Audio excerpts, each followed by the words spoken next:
me, it's a lot of different than who I am now. I was a little angry little kid. I was so angry to my dad growing up. So, I became aggressive. That anger pushed me to go to the street. I feel more love on the streets than I feel at home. So I feel like that was my freedom. Every chance I get, I'm going to the streets and doing some bad decisions in it. And I remember my first crime. We robbed this guy, and from there, everything got kind of worse. Then I got in touch with some heavy drugs. One day, my dad knew what I was doing, and so I remember that night, I walked out of the house. That's when my death wish began. Fam, what's good, man? It's your boy E.I. the King, and this is the Incarceration Podcast. Today, I'm doing a reaction video of a prison in the state of Missouri, and this specific prison is the Jefferson City Correctional Prison, and it's like a mini docu-series of an incarcerated individual there. So if there's any viewers watching from the state of Mississippi, let me know if you've been to this prison. Let me know about the stories, and just go ahead and just get into it. Let's check it out.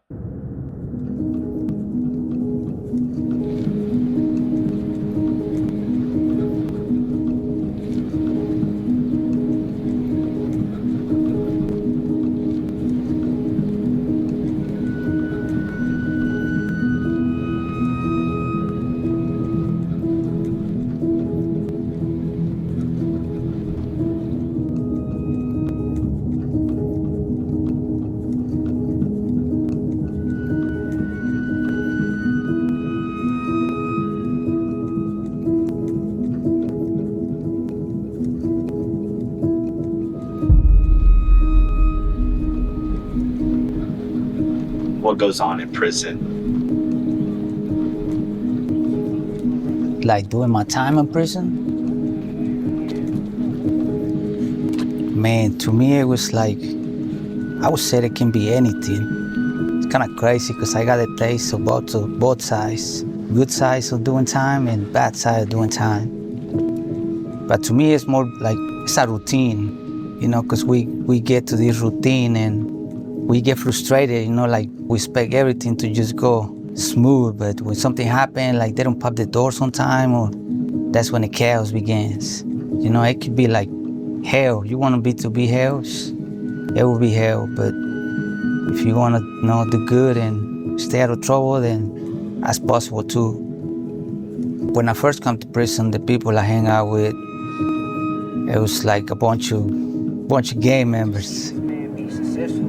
Gang members and, old friends from the streets. And I mean, when I got here, I was already set up. They knew I was coming, so it was just all chaos from there. I'm pretty loyal dude, man. So, like, if I said I'm your friend, I'm riding with you, man. Like, not gonna let you go. And that used to get me in a lot of troubles. Because, I said, ride or die, man. You said go, let's go. But, and it was all about respect and being a man of your word. Well, people on the street would view me as a gang member. They see me and they assume, oh, he's a gang member. And, it's kind of hard because that kind of pushed me away from people. I stopped hanging out with people and just hang out with the people that I know, that I feel comfortable with. Use your morning routine. Man, I got a pretty busy week. My week start with Let me go ahead and stop it real quick. The doors, hey man, I just want to give a shout out to the production company in this channel who shoots these mini docu-series. I believe that these type of videos kind of give the best inside look of what prison is really like, and most importantly, it humanizes the prison population. A lot of times people in society, man, they can view the incarcerated population as like the bottom of the totem pole of society and a scum, and people can write off the incarcerated population. But whenever companies and channels do like mini docs like this, you can really hear the heart and the story and really just get an inside view of the life of the incarcerated population. So I appreciate the people who shot this video and the people who do this type of content, man, for real, bro. So let's continue to hear bro's story. Determined and focused. I am loving. I am honorable. I am peaceful. Go to breakfast, come back, get ready for work. And that's crazy. I go to work now. And, go to work and do my job in there and just keep learning what I'm doing right now and hang out with some friends that motivate me, they see something in me, they want to help me to keep growing. And then on Monday night, I gotta go to church. Being part of a church, it helps a lot. Amen, bro. I was said to keep my demons in check. Tuesday, I go to 7 House, ADSEC. We call it the Hole. I'm part of this program. It's called Institutional Peer Support. My job is to go out there and talk to the guys, help them out with what I can, and I would say more it's like just go in there and listen to them. At one time I was there, that was me right there. One time doing ADSEC. I want you to think about all the lies we said. It's hard, just to sit in there by your own. And it's pretty nice having somebody come check on you, and it's pretty easy to lose control of yourself in here. See, that's what it's all about right there, bro. Don't get me wrong, man. There's a whole bunch of outside support that goes into prisons, whether it be like chaplains, ministers, educational programs, or even sometimes some of the staff who have a good heart and who are intentional about, empowering those who are incarcerated. But man, I've always said, bro, and I found it to be true in my life, and we can see it right here, man, the most effective people to empower the incarcerated population are other convicts, other people who are doing time, people, who've done time and got out and go back in for sure. But the people who are in there doing time with them, they really got the most influence. They got the most impact. The fellow convicts who've already risen above, matured, healed, growed, rehabilitated, and they're intentional about empowering the convict next to them, man. It's a beautiful thing, and we can see bro is already walking in his purpose, man, so that's dope.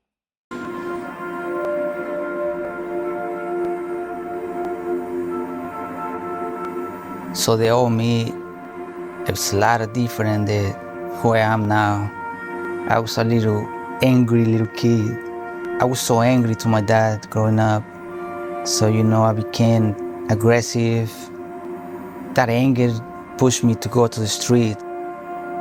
I feel more love on the streets than I feel at home. So I feel like that was my freedom. Every chance I get, I'm going to the streets and doing some bad decisions in it. And I remember my first crime. We robbed this guy, and from there, everything got kind of worse. Then I got in touch with some heavy drugs. One day, my dad knew what I was doing, and so I remember that night, I walked out of the house. That's when my death wish began. I began to lose everything. I fall in love, man. I met this pretty girl, and my life was getting in a good direction. She got pregnant, and we got this beautiful girl. I remember the day I saw her born. It was amazing. The night that I committed the crime, what I'm here for, I remember I was in the house with my daughter. When I went check on her, she was sleeping in her little crib. I kind of lean over and give her a kiss. When I was walking out the door, I remember I turned back, and she was like standing on her crib looking at me. And that's something that's been haunting me since that night, man. Cause it's crazy that I choose my crazy life over my daughter. That night, man, just got on the streets, and I got in a fight with this guy. I ended up hurting this guy, and he ended up dying. And the next morning, I got arrested, and I got charged with a first-degree murder. facing a death penalty or life without. Dang, bro. That's that hurt, man. That dang near brought me to tears, bro. You know what I mean? I think any parent incarcerated, anybody who's done time with kids, man, can relate. And just the warning signs, man, that are there before we commit the crime, or, you know, like just how we make bad decisions, bro. We don't think about the consequences. And most importantly, man, like the people that we affect, not just ourselves, but our kids and our family. You know what I mean? So dang, bro, that was a tearjerker right there, bro. That's that hurt, man. Feel his pain, man. I know how it is. On my mind, I was like, that's it, man, I'm done. I'm never gonna see my family again. I'm never gonna see nobody. I was lost that day, man, when I got arrested and demons start coming at me, man. Like, that's when I meet my words, man.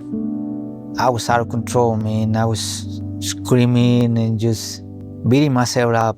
When I was on that dark moment, I remember this white boy, man. He stopped by my door, and I remember I told him, man, get away from my door, bro.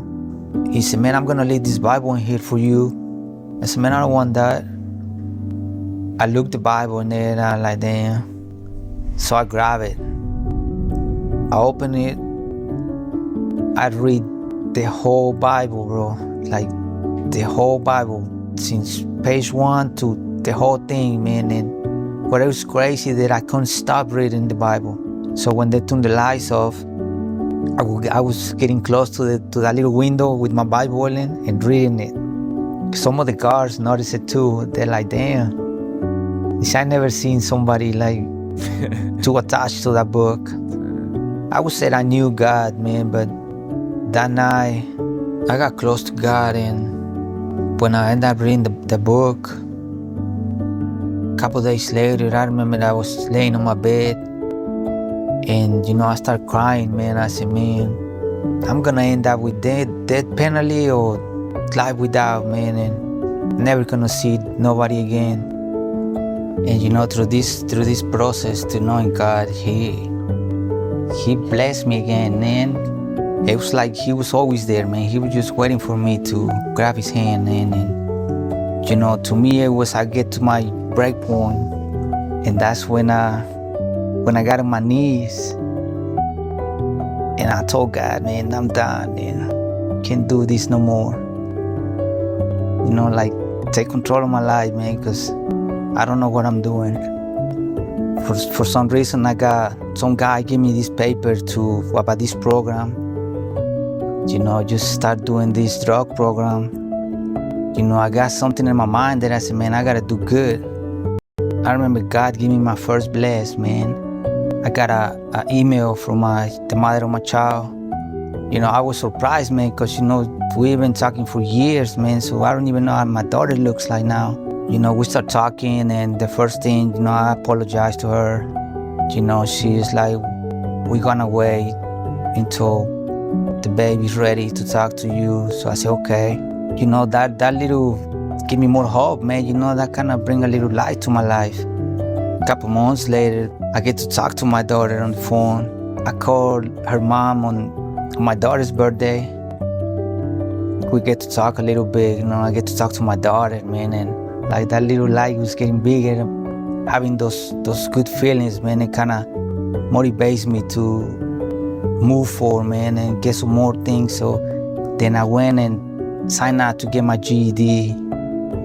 Then, you know, 6 months and bang, I got my GED. You know, I started doing more programs and getting involved in teaching classes, you know, like sharing my life with others, man, and my struggles and how to overcome my struggles. And I remember this guy, he told me, he said, man, you walk like you talk. You know, at first I was like, what do you mean? But he said, man, your actions says a lot about you, man, because you've been doing everything you said you're gonna do.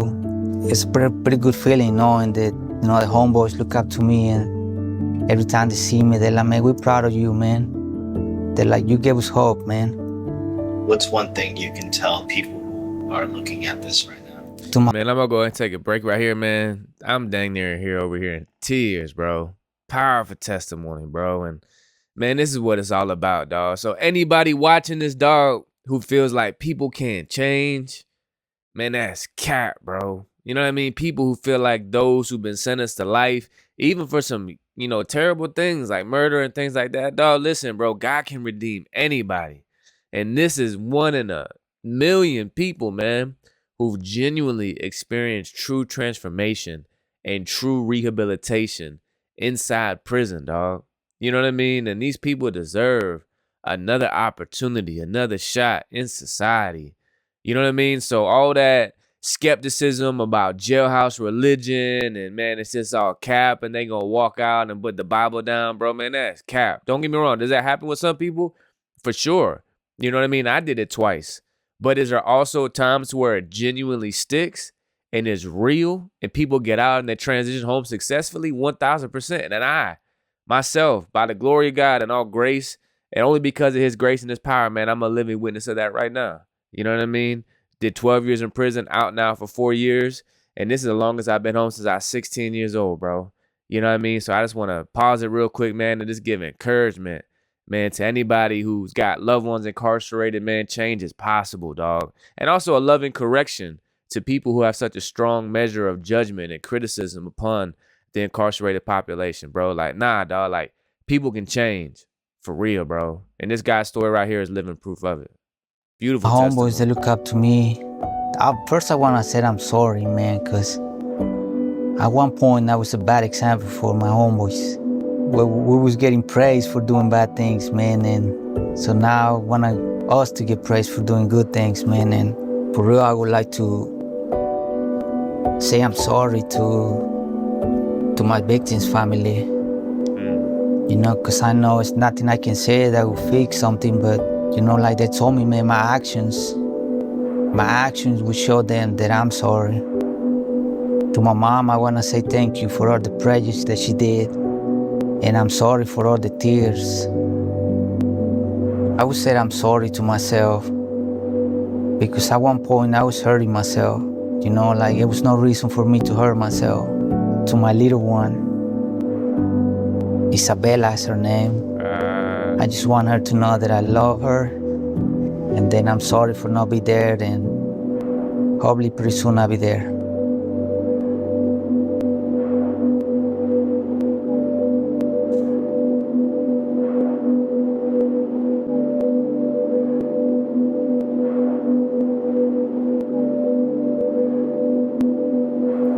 How much is enough?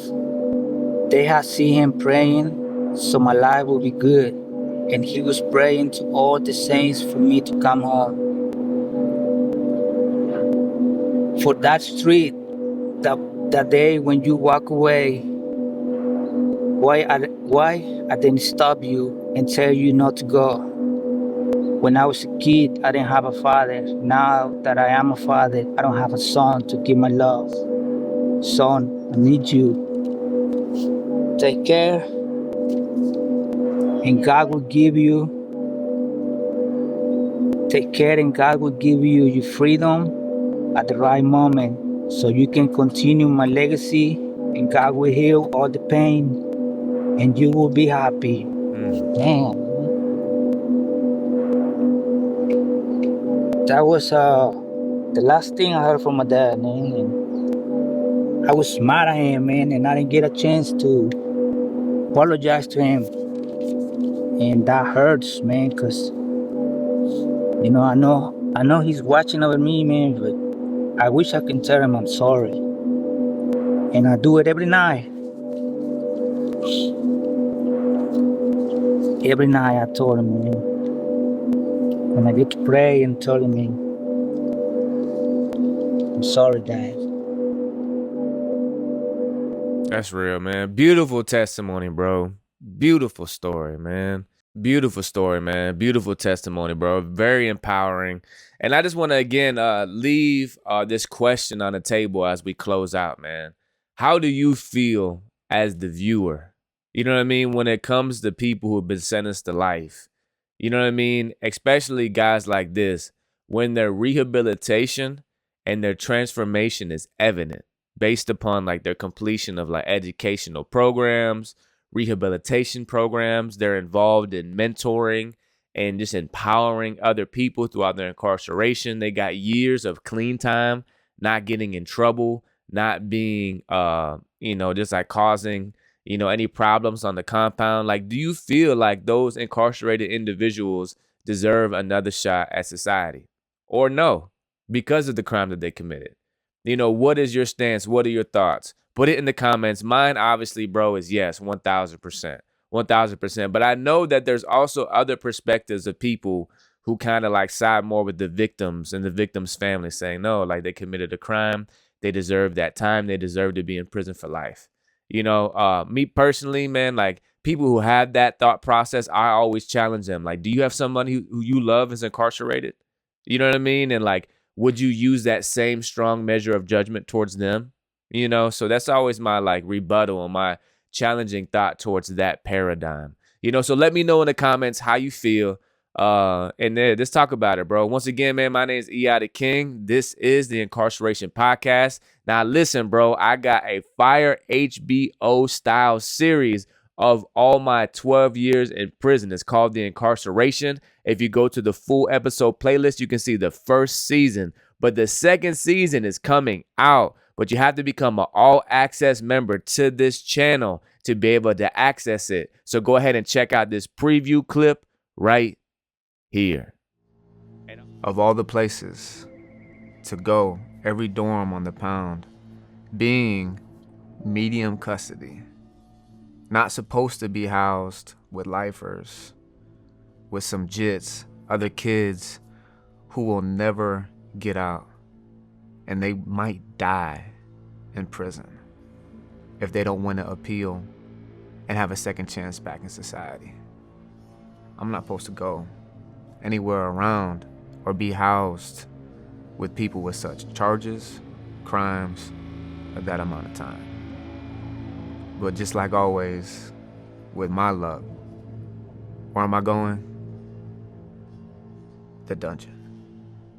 And also, if you didn't know, man, I am a rapper. My artist name is E.I. the King. Go to my other YouTube channel. Check out my music videos, E.I. the King. You can find my music wherever you listen to your music at under E.I. the King. Follow me on Instagram, E.I. the King. TikTok, E.I. the King. E.I. the King Official. Follow me on Twitch, E.I. the King Gaming. Follow my other gaming YouTube channel, E.I. the King Gaming. And let me know in the comments, man, where you're watching from, what reaction videos you want to see next. And listen, bro, we're on the journey to 50,000 subs, man. I believe right now we're at 35K or 36K, maybe 37K. So I appreciate all the support, all the day one viewers. But y'all help me out. If you have not yet subscribed, please go ahead and do so. And y'all stay locked in for some more fire content continuing to come your way. My name is E.I. the King, and I'm out.